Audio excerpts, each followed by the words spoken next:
Hey guys, it's Charlie, and this is going to be my video for 2026 of my favorite top 20, top 30 favorite movies of all time, and the logic behind it. So, this is my honorable mention that I'm going to do. Singing in the Rain. It's a very classic musical. I probably should filter it in, to be honest, when I was kind of looking back over everything that I have down here organized on the floor, because it is a really great movie. I do love the music, I do love the story. 30 is a lot of movies, though. So maybe I will filter back in Singing in the Rain for the music and the story. But let's go ahead and get started. Hey, Princessa! Okay, so at number 30, and the way I'm going to do it is we're going to go doubled up basically. So as you can see, 15 movies on top, 15 movies on bottom, because it is 16 through 30 right there at the bottom, and then, no, at the top, and then 1 through 15 below. So at number 30, what we have here is Spider-Man No Way Home. Now, a lot of people probably feel this movie's greatness came from nostalgia, because it's a very nostalgic movie. But to me, nostalgia for nostalgia's sake is one thing, where it's like a wink at the audience, like, hey, did you get that reference? Did you get that reference? We're going to do it like 3 more times just to make sure you got that reference. But to me, this was nostalgia done with respect, because as we probably already know, because we've probably already seen this one is basically the story of the 3 Spider-Man. So it is the Tobey Maguire Spider-Man from the early 2000s. It's the Andrew Garfield Spider-Man from the reboot franchise, and it's Tom Holland Spider-Man. And they're villains. For me personally, I don't feel that the villains were over or underutilized. Their story, I felt that it suited what was necessary, because the story was done with such respect. And honestly, if I had to categorize like my favorite moment in the MCU from any superhero movie that's MCU canon, I would probably say my favorite moment came in this movie in particular, because it's that moment when they're on the Statue of Liberty and the Green Goblin comes down and basically bombs that place up, and everybody's fallen. They're fallen to the ground. Tom Holland, Spider-Man, he sees his girlfriend MJ free falling basically to the ground. He tries to save her. Green Goblin swoops in there and is like, not today. And then you get the Andrew Garfield Spider-Man, who sees what's happening. He reacts the right way because he felt bad for what happened to his girl right there, to his Gwen Stacy, knowing that he was responsible for getting her killed in Amazing Spider-Man 2, because he wasn't thinking clear enough. He was just thinking on emotion. He wound up getting her killed, and he wanted to correct that mistake. And this was his moment to shine, to correct that mistake. He swoops in as the hero. He saves Tom Holland's girl, MJ. He makes up for the mistake that he made in Amazing Spider-Man 2, which wrecked him. And honestly, even though I was not a fan of the Andrew Garfield Spider-Man movies, I respected just that genuine reaction of him knowing that he course-corrected his life. He did the right thing. He saved the girl. And the emotion felt very raw. Like, it just felt like it was very genuine in the moment. And I love little callbacks like that. I just feel that was a very genuine reaction. The tears felt real. And that's what made me feel like, okay, I can actually get behind the Andrew Garfield Spider-Man, even though I wasn't a fan of what Sony did for his movies. Andrew Garfield is a good actor. he could definitely have made that work if Sony had just. It's kind of my complaint with the Henry Cavill Superman movies, where Henry Cavill is a good actor. He could have done some really great Superman movies if the studio had trusted him to just become the character instead of dictating this is what you have to do. Okay, so those are my thoughts about Spider-Man No Way Home and why it's at number 30 in my favorites. Not just because it's a nostalgic trip, but because it's nostalgia done right. Okay, so number 15, Raiders of the Lost Ark. So yeah, the list is kind of going to go back and forth kind of between that. Kind of. So like 30 and 15, so on and so forth, basically. But yeah, 15, Raiders of the Lost Ark. It's an amazing adventure movie. Like the definition for how you do an adventure movie done right. Harrison Ford is iconic in the role.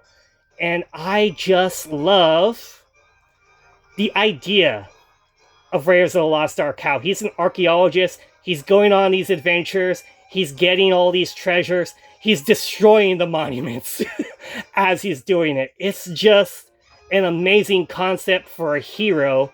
And I just really love like what Indiana Jones and Harrison Ford represent in this movie. I guess now is also a good place to kind of mention how you won't see, in my top 30, you won't see like the movies you would expect to see. Like you won't see like Star Wars in my list. You won't see like a Jurassic Park. They're great movies. I love those movies. But there's always something better for me that I will put in that place. And I guess that's really what it is with my top 30 is these movies that I pick, it's not like it's somebody else's list. Like you also won't see like a Pulp Fiction or anything like that. Those are great movies. They're great cinematic movies. But for me, my top 30 is a definition of who I am as a person and what I like to watch currently, like on the shelf. I won't always want to watch like a Star Wars. I'll be in the mood for a Star Wars, but I will always want to watch Raiders of the Lost Ark, for example. So, as I said, that is number 15. Now, number 29, my most favorite found footage movie, even though found footage is not a type of genre that I'm really into, Late Night with the Devil. Such an amazing movie. A great concept for a movie. I love the 70s aesthetic. I like that it was like a live TV broadcast, or was made to make you think it was a live TV broadcast. I thought this movie was so great. Great cast, great look.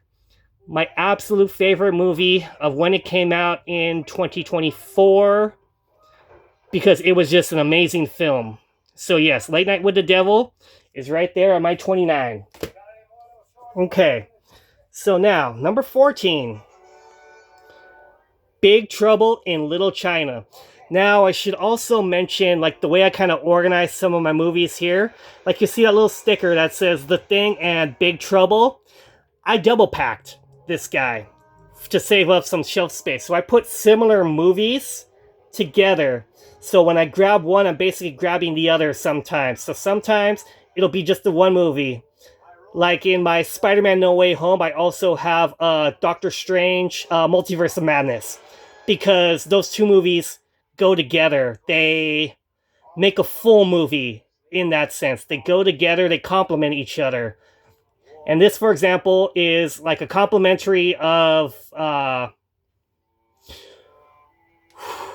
it's a complimentary of two really great Kurt Russell and John Carpenter movies, I want to say. So that's why I put The Thing and Big Trouble together in this double pack right here.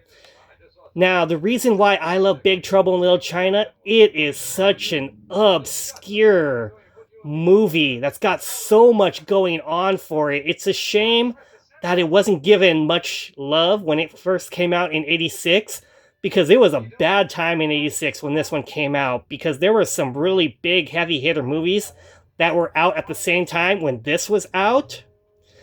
But honestly, it's maybe one of the most weirdest movies I've ever seen, just because it doesn't just like fall into one category. It's not just an action movie. It's not just a psychological thriller kind of movie. It's a kung fu movie. It's got elements of supernatural. It's got all these things working for it. And it's such a weird movie that I always suggest, like, if I have somebody, like, I'm a Carpenter fan, he's my absolute favorite director.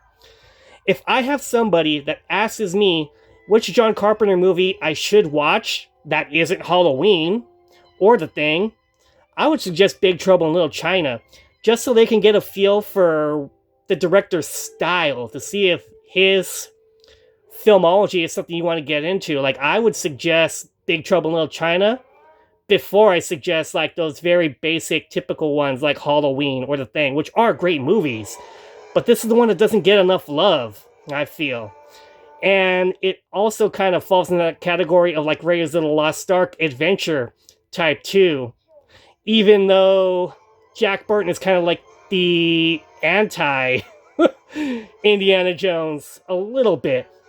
Because he's like a John Wayne in his truck. His entire adventure, even though he's technically not really the main character, is getting back his truck, his livelihood, because he's a truck driver. He goes out on the road all the time with product that he's taken out. That's his livelihood. So he doesn't have his truck. He doesn't make money. And I really like just that idea and just the weirdness of what this movie really is. If you haven't seen Big Trouble in Little China, check it out, because it is so awesome of a movie. Okay, now we're at number 28. Yes, number 28, because I got my list right there. Creepshow by George A. Romero. Honestly, my favorite comic book horror movie of all time, because I really love, aesthetically, the look of the comic feel and just how bright and colorful this comic book movie is. It's a send-off to one of my absolute favorite horror characters of all time, which is the Crypt Keeper and EC Comics. Like, this is a love letter to EC Comics that George A. Romero and Stephen King put together. I need some water. Okay. Also, you're gonna see some very realistic time feel in my videos, in case this is the first one you've ever seen. Because I don't like doing edits. I just like doing things on the fly. Unscripted. And just very genuine. Because that's just how I am. Especially when I'm doing something like talking about my favorite thing, which is movies. So yeah, Creepshow. Just an amazing, amazing movie. And just a staple of the 80s, because it's a love note that George A. Romero put together and Stephen King wrote for EC Comic love. It's great. If you ever just want to see what a real comic book movie should look like, this is it. This is what you want to see right there. Okay. Now, at number... Let me move my list down here a little bit more. So, at number 13, what we have here... And I put two movies because these two complement each other very well. So, at number 13 is Jaws, which would also be where you would see Jurassic Park as well, too, because Spielberg did two really, really amazing creature movies right here. Jaws is the aesthetic of a creature movie, but it's also the movie. Whereas if Steven Spielberg didn't put his heart and soul to get this movie made the way it was made, you wouldn't have what has basically become the summer blockbuster, because before then, that didn't exist. That wasn't a thing. Nobody really thought that you can market a movie in the summer and it would have box office returns. This movie changed that, and that's why it's at number 13 in my favorites. But also in the creature feature category as well too, you have what Hitchcock did with the birds, which I also kind of feel is very similar to Jaws in a sense, like a precursor to Jaws. But it's a great Alfred Hitchcock movie. It's an amazing one, and that's why they complement each other so well, because it's creature movies done right. If you're ever in the mood for a good creature feature movie, these are it. Jaws or the birds. Pick your poison. They are awesome.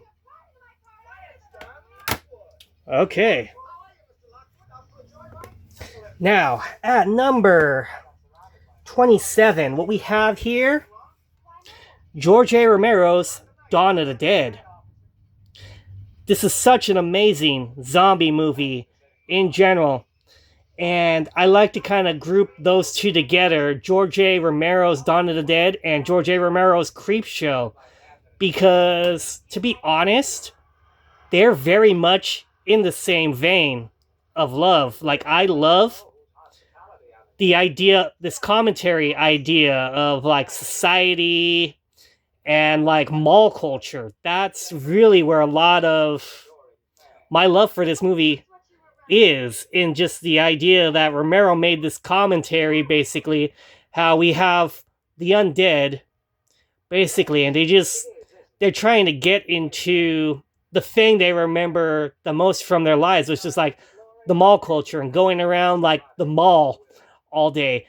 It's on paper, it's a great idea, and this is honestly one of the best sequels of all time. Because Night of the Living Dead was a great movie, but this is a masterpiece in my mind. Just because Romero really went all out to make something unique.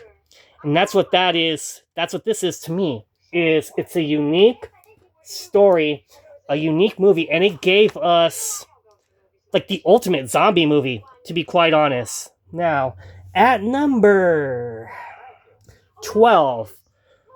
Now, as I said earlier, I double packed some of my movies that are similar together. So in here, we have Birdman on the cover right here, which is another great movie.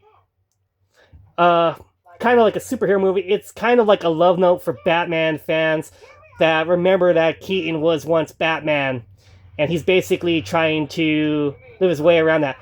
But my real number 12, my favorite Godzilla movie, Godzilla Minus One.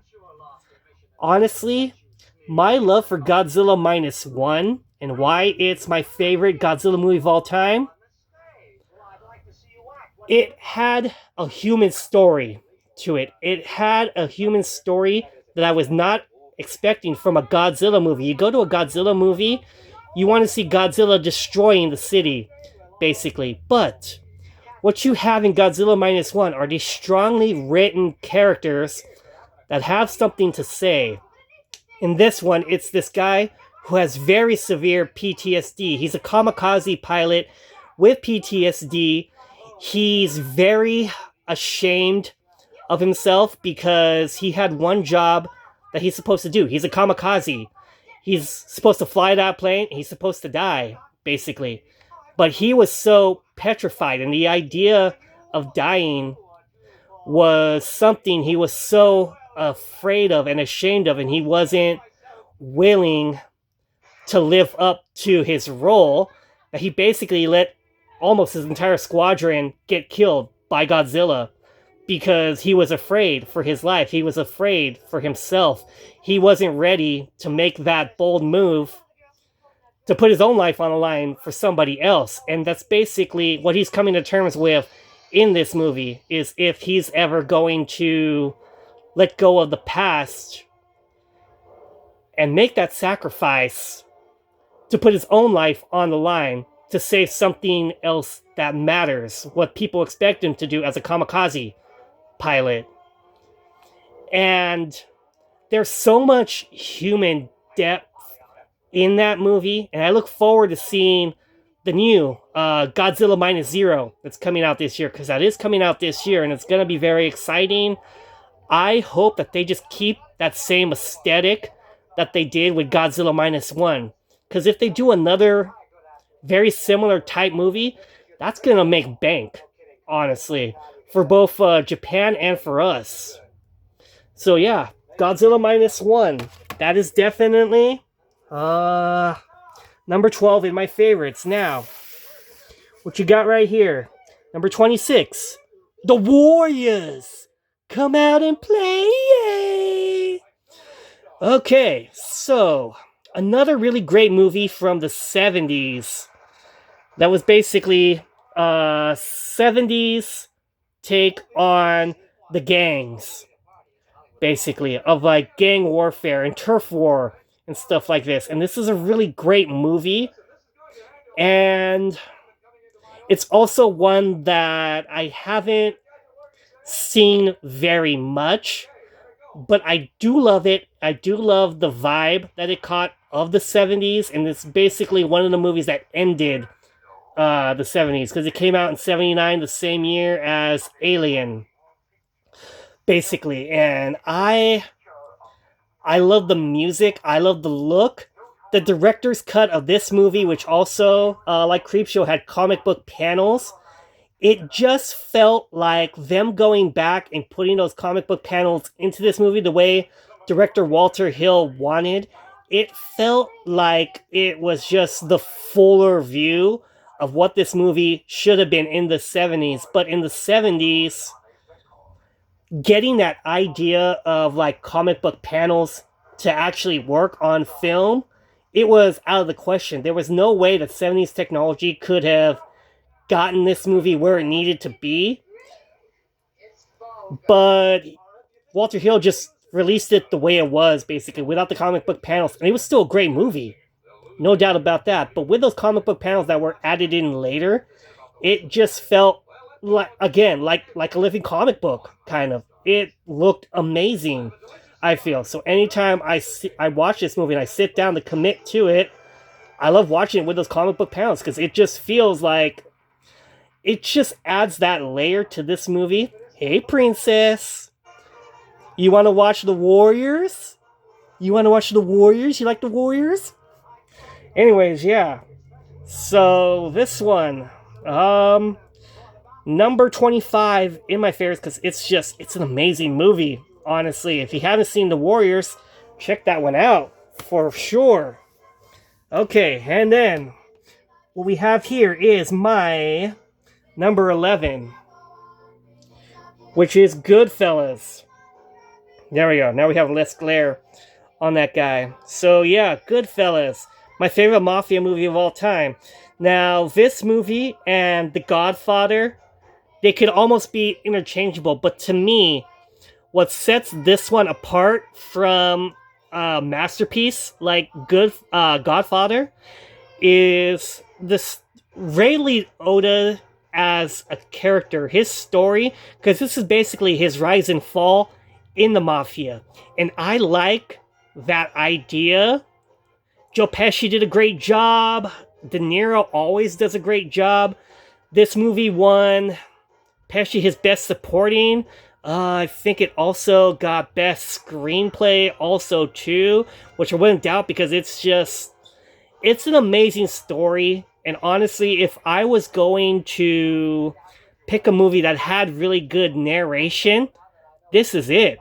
Like, this is narration done right. Like, you are in Ray Liotta's head as he's rising up in the mafia and everything. And it's based on a true story also too. So what you're seeing is a version of what happened, which also makes this movie,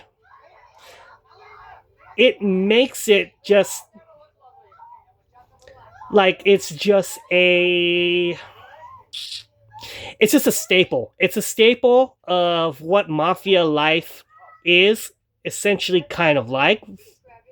And it does so many great things that other films like say like Scarface or Godfather also go for. But it's just this one for me, it just sticks out as like this is prime quality right here. If you want a mafia movie, prime quality right there is what I want to say. Now, okay, so what we have here is 25. which is going to be Rocky. And I have Taxi Driver right there on the cover of this guy right here because I like the look of that art. Like the art stuck out to me more than my Rocky one, which is my Rocky actually is from the 5 film collection of it actually, and that's why it's set apart. Is because specifically Rocky is uh, my favorite on this guy at 25. Now, the reason why I love Rocky, I was at the beginning not a very big Stallone fan because I'll be quite honest, I never could really understand sometimes what Stallone is saying, and I never understood why until I did like some research into Stallone's life, and I understood that because of situationally how Stallone was born with his umbilical cord wrapped around his throat, the way he talks, it's not that he has a stutter or that he mumbles. It's how he had to learn to talk because it's just the way it was. Unfortunately, he was born with his umbilical cord wrapped around his throat, and it made it hard for him to learn how to speak as he was growing up. So what you hear of Stallone is what sounds like mumbling at first. It's the way he had to learn how to speak that he could be understood. But for me, what Rocky as a movie does is it's an amazing story, and a lot of what makes Rocky work for me is it's a simple story, but Stallone put a lot of his blood, sweat, and tears to get that movie off the ground, to get it made the right way, which was the way he wanted it to be made, with him as the star. And I like Rocky because it's a very simple story, as I said, of a boxer, an underdog who's taking his one chance in life to get a name for himself, basically. And for the 70s, for this to be made, basically right after Jaws, this is a masterclass in how a simple movie about a boxer who wants to take his chance can go a long way because of casting, because of emotion, because of dedication to get that movie made the way he wanted it. And I hands down appreciate Stallone for what he did to get that movie made the right way. And that's Rocky, as I said, at number 25. So what we have here then, so 25, and then at number 10, another classic right here, you got 12 Angry Men. Now, I love the old way of movies, the black and white movies, where it was basically okay, where it was basically a one scene type film. It was filmed in one take in one room, basically. And you have these jurors that are trying to decide on the guilt or innocence of one man. And it's basically their journey from, I don't believe him, I think he's guilty, to, wait, there are other factors that I need to look at, I need to understand, I need to take personal prejudice out of it, and to see that I'm wrong, or this case is not what it seems at the base. Because there are things that were lied to, there was stuff that was omitted. I have doubt. And that's what this movie is. It's about the creation of doubt for the audience. And I love, like I said, I love black and white movies. This is my favorite black and white movie because this says a lot about human emotion to me, and not looking down on somebody's culture, kind of like the way that they were culturally brought up. Just because it's different doesn't mean that they're not right in that sense. And honestly, with the way things are in this world, a movie like this is definitely what we need more of, basically. Like something that studies human emotion and has the gall to say, like, these are the facts. Even though you think you have all the facts, you could be wrong also too, and you need to understand that. And that's why I love this movie as a study of old cinema, black and white movies, and just made at a time when CGI wasn't a thing and when you didn't feel like you need to pack as much action as you can into a movie, and to where like things like story get lost. And that's why I really love this movie. Okay. So what we have right here at number 19.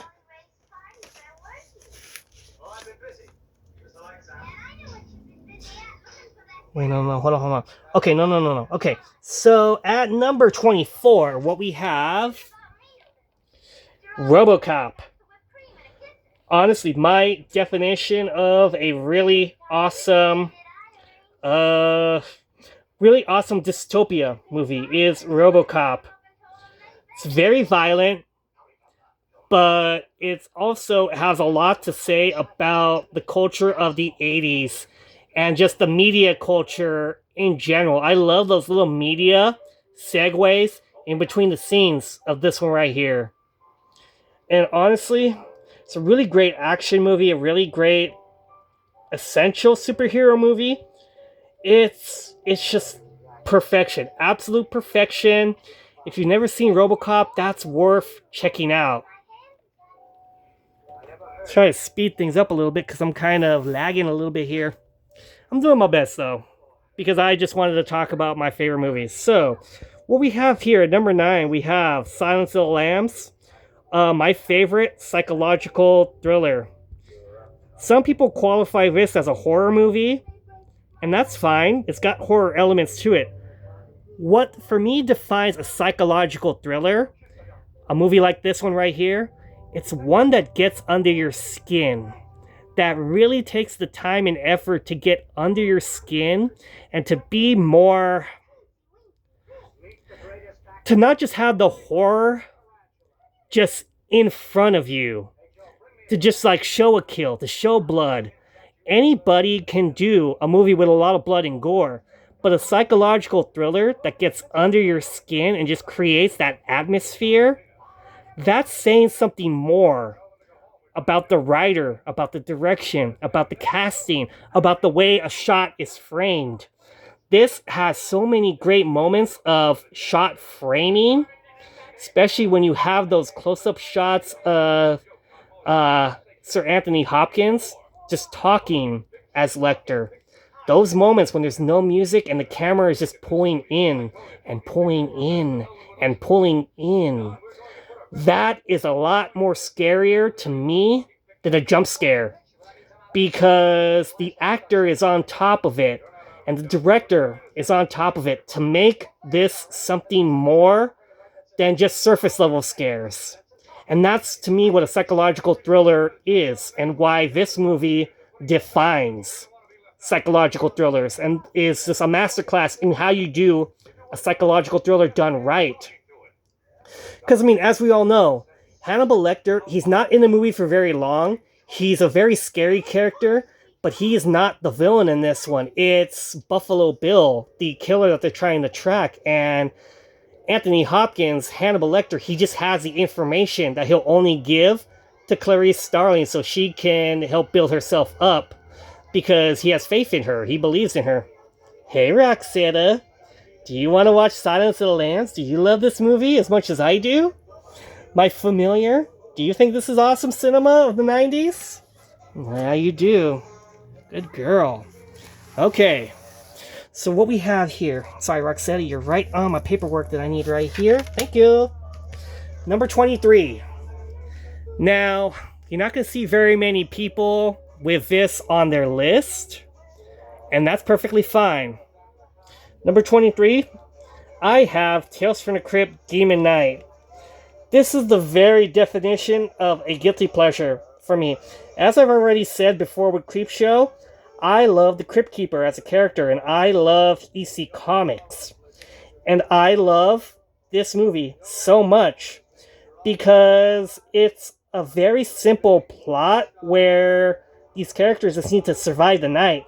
But then you have a villain, a very amazing villain played by this guy right here, Billy Zane, where he's just so charismatic and he's just eating up every single scene that he is in. You get this one moment where he basically persuades one of the characters, this piece of work right here, Thomas Hayden Church, to basically turn against the others and get rid of the blood seal. And in order to get rid of the blood seal, Billy Zane basically, he's got a sponge in his mouth, and he basically produces said sponge for Roach to get rid of the blood seal. And it's just, it's so hilarious of a looking sequence. It's like, okay, so Billy Zane randomly has a sponge in his mouth that he produces for this character to wipe away the blood seal, and then he turns his... and then he betrays him anyways. Billy Zane betrays him anyways. In like it's a very classic turn of the moment type thing, where this piece of work thought he was gonna get his freedom, and Billy Zane's like, nah, we're not gonna do that deal. I have a better deal. You're just gonna get killed. It's amazing, and I love it so much. And I mean, I was so grateful last year that I was finally able to see this movie on a big screen, the way it was meant to be seen. Because for me, when this movie first came out, 1995, I was 11 years old and way too young to see this in theaters. So I had to wait until it came out on VHS. So I basically got the paperback book and read that. I was watching the TV show. I love the TV show. And I mean, this was just a movie where patience paid off. So I finally saw this for the first time on VHS, back when VHS was still a thing. And it was amazing. Okay. Roxetta! What are you doing, girl?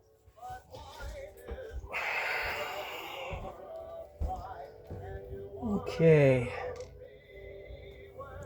Hi, Roxetta. She pulled down a thumbtack off the wall. Okay. So yeah, that was Tales from the Crypt presents Demon Knight. That was my number 23. Amazing, amazing movie. As I said, not very many people are going to have that in their